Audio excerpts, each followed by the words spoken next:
ബബ്ബ എന്ന് പറയുമ്പോൾ ദിലീപേട്ടന്റെ ഓർമ്മകളെ ഒരു 22 വർഷങ്ങൾക്ക് മുമ്പോട്ട് ഞാൻ ക്ഷണിക്കുകയാണ്.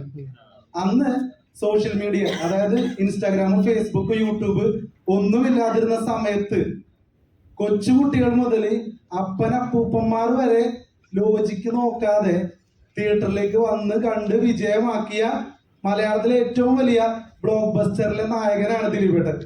ജോണി ആന്റണി ചേട്ടന്റെ ഫസ്റ്റ് പടം സിഐഡി മൂസ. സത്യമാണ്. അതെ. അപ്പോ ആ സിനിമ എന്റെ ഓർമ്മ ശരിയാണെങ്കിൽ, ഞാൻ കേട്ടത് ശരിയാണെങ്കിൽ, അടൂർ ഗോപാലകൃഷ്ണൻ സാറിന് പോലും ഫേവറേറ്റ് ആയ സിനിമയാണ് സിഐഡി മൂസ എന്ന് പറയുന്നത്. അതെ. ഓക്കെ.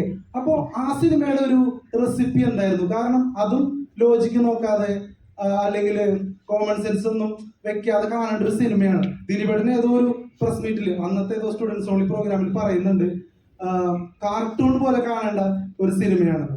അപ്പോ ആ സിനിമയും ഈ സിനിമയും തമ്മിൽ കമ്പയർ ചെയ്യണം എന്നല്ല, എന്തായിരുന്നു സിഐഡി മൂസയുടെ ഒരു പ്രത്യേകത? സിഐഡി മൂസ എന്ന് പറഞ്ഞ സിനിമ നമ്മൾ ആദ്യം തന്നെ കൊടുത്തത് ടേസ്റ്റ് ദ ബ്ലണ്ടർ എന്നാണ്. ബ്ലണ്ടറാണ്. ഇപ്പൊ എനിക്ക് എൻ്റെ ചെറുപ്പകാലത്ത് എനിക്ക് തോന്നിയിട്ടുള്ളത്, പാരച്ചൂട്ടിൽ ആൾക്കാരെ ഇറങ്ങാൻ കണ്ടപ്പോൾ എനിക്ക് തോന്നിയിട്ടുണ്ട് 3-4 കുട കൂട്ടി വെച്ചിട്ട് ചാടിയ കറക്റ്റാവൂലേ. നമ്മുടെ വിഡിത്തങ്ങളായ ചിന്തകളാണ്. അങ്ങനെയുള്ള കാര്യങ്ങൾ വെച്ചിട്ടാണ് ആ സിനിമയിൽ പറഞ്ഞ ഒരുപാട് ഡയലോഗ്സുകൾ ശരിക്കും പറഞ്ഞിട്ടുണ്ടെങ്കിൽ നമ്മൾ മറ്റേ എന്താണ് ഓവറാക്കണ കാര്യം പറഞ്ഞില്ല. എല്ലാം ഓവറാക്കിയല്ലേ ആളുകൾ ശ്രദ്ധിക്കൂ എന്നൊക്കെ പറയുന്ന രീതിയിലുള്ള ഡയലോഗ്സുകൾ, അങ്ങനെ ഒരുപാട് സാധനങ്ങൾ അതിനകത്ത് വന്നിട്ട്. ഇപ്പൊ എനിക്ക് തോന്നുന്നത് ഇതിനകത്ത് നമ്മൾ ചില ആൾക്കാർ പുഴുവ് കടിക്കില്ലേ, പുഴുവ് കടിക്കുന്ന സമയത്ത് അല്ലെങ്കിൽ ഒന്ന് തള്ളാൻ നിൽക്കുന്ന സമയത്ത് എനിക്ക് തോന്നിയത് ലാലേട്ടൻ ഇതിനകത്ത് പറയണ്ടേ ജയ എന്ന് പറയുന്നത് ഒരു ബ്ലോക്കിന് ജയ. ഈ ജയ എന്നുള്ള പേര് മിക്കവാറും ആൾക്കാരെ എടുത്തിട്ട് എന്തെങ്കിലും ജയ എന്ന് പറയാവുന്ന സാധനങ്ങൾ പോലെയുള്ള എനിക്ക് മീൻസ് പുള്ളി പെർഫോം ചെയ്യുന്ന സമയത്ത് എനിക്ക് തോന്നിയിട്ടുണ്ട് നമ്മളെല്ലാം ഇനി ഭാവിയിലേക്ക് ചിലപ്പോൾ ഇതെടുത്ത് യൂസ് ചെയ്യും.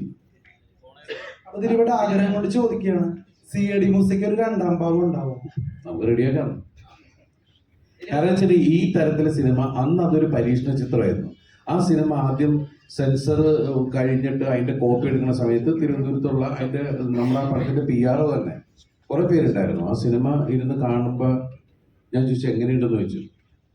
അത് ഇത് എന്നൊക്കെ പറഞ്ഞിട്ട്, കാരണം ഏത് തരത്തിലെ സിനിമയാണ്, നാളെ ഇതിനെന്ത് സംഭവിക്കാൻ പോകണമെന്ന് ഒന്നും ആർക്കും അറിഞ്ഞൂടാ.